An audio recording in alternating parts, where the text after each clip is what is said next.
interestingly enough. I remember a particular right-wing Dutch MP.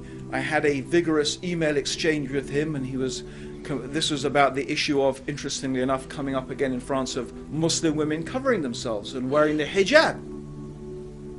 And I had written a letter to the European Parliament, you know, inviting them to oppose France's decision and so on and so forth. And one Dutch MP wrote to me, and a very, very aggressive, racist letter, saying basically what he said is, there are countries that people go from and come to, right?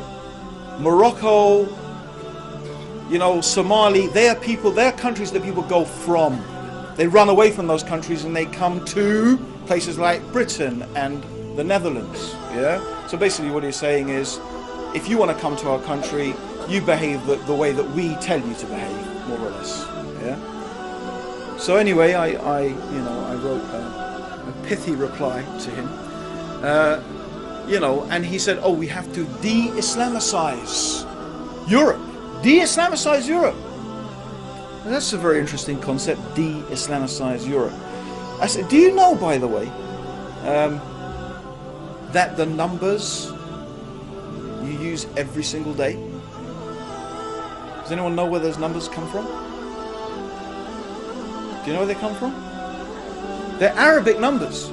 1, 2, 3, 4, 5, those actual numbers, the actual shapes that you use, the numbers you use, including, by the way, the 0, are Arabic numbers. So if you want to start de-Islamicizing Europe, get rid of the numbers. Yeah? I mean, just make sure you do a thorough de-Islamicization. Yeah? And especially the use of 0, which was unknown except in India, but it was developed into practical application by Muslim mathematicians who developed the use of the 0.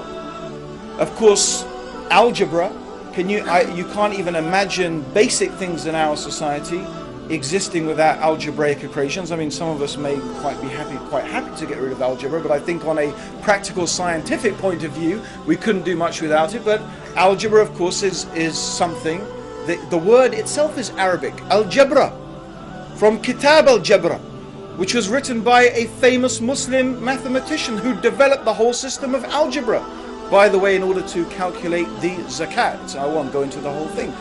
I mean, what do you mean de-Islamicize?